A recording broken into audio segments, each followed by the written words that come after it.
devolution that that some of the same tactics, much of the same government approach is going to be employed again. And we see now that, for instance, with the firing of former FBI Director Comey, people forget J. Edgar Hoover, and they forget the Church Commission, and they forget the rulings of the Church Commission that the FBI had conducted illegal, unconstitutional, and in many cases, a racist program of political repression that violated the rights of American citizens. This was a finding by the Church Committee, a Senate committee, a special committee from the Senate, that found that the counterintelligence program aimed at destroying the Black Panther Party, aimed at destroying Martin Luther King and the civil rights movement and defaming Black leaders was a racist and illegal program.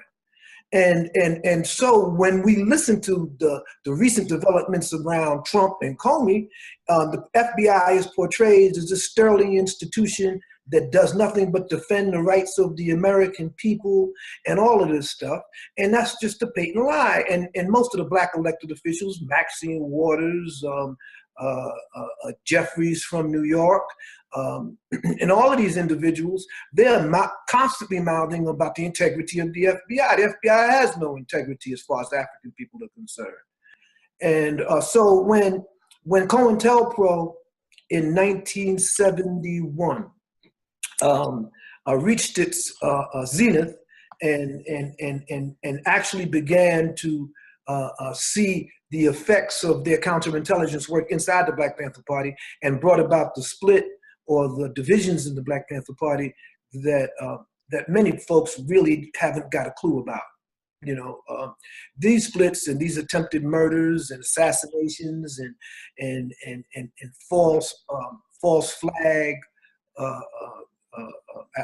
actions in the name of the party, like sticking up gas stations and come to find out that the legitimate members of the Black Panther Party were in company with an informant who was being directed by the police to do these types of activities.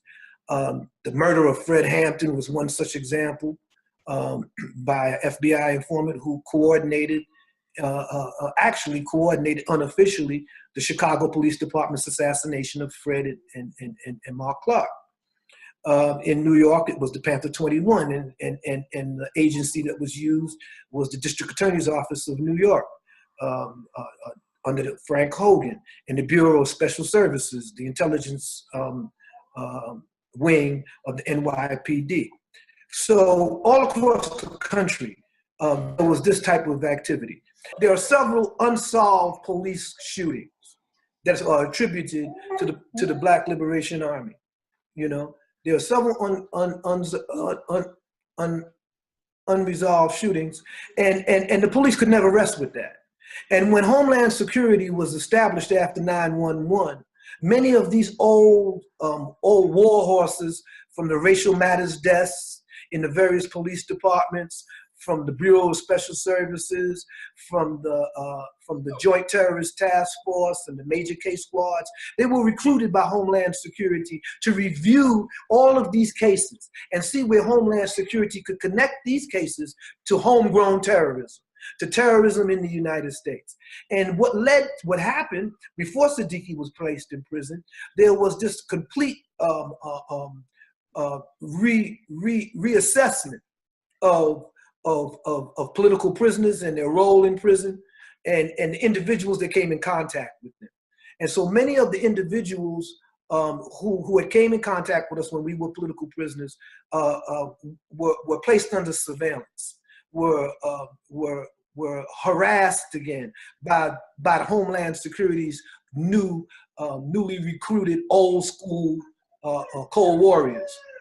And this is very important to understand, because it's these individuals whose comrades were slain during what they call the first and second BLA wars, which stretched basically from 1971 to 1976.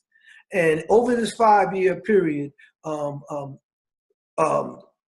dozens of Black Liberation Army soldiers were killed, captive, in prison, and sent to jail, and plenty of police officers were also killed, maimed, and wounded as a consequence of this of this period.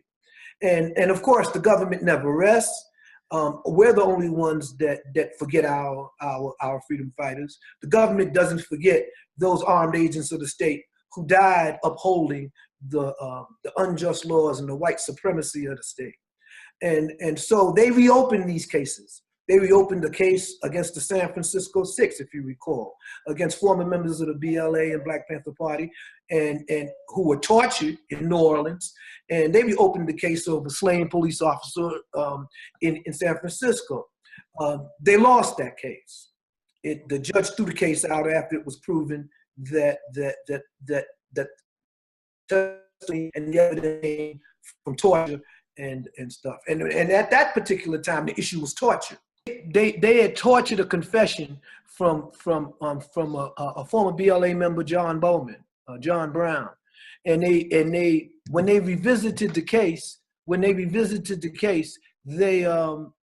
they used that testimony to bring an indictment against these former members of the Black Panther Party, and in fact, two or three of them were already political prisoners, and they brought them back to San Francisco to try them on this unsolved shooting of two policemen in, I believe it was in the Bay Area at a police station in 1971 or 72. And that trial went on, and it was they eventually settled that case, and none of them were convicted for that. But that was over 10 years ago. In the case of Kamau, there was no conviction ever made for this shooting of this Officer Green, just as there was no conviction ever made of the shooting of two policemen claimed by the Black Liberation Army on the Lower East Side in New York in 1973, I believe, or 72. I think it's 73. And that was Foster and Laurie, police officers Foster and Laurie. There's never been a conviction for that. And I tell people in a joking fashion, if I were in prison, I would have got indicted for it, whether I was there or not, you know. And so we need to understand that law enforcement is reaching back to the cases that they feel were not adjudicated or closed properly, in which there hasn't been a conviction. And we need to understand that the motive force behind this is the Justice Department and the Fraternal Order of Police. The police union are the ones just pushing the government and pushing Homeland Security and backing up Homeland Security in order to carry out these investigations. Total waste of taxpayers' money, because we know there are several murders of Black leaders and Black Panthers in which no one has ever been held accountable for. And there is no reopening of those cases.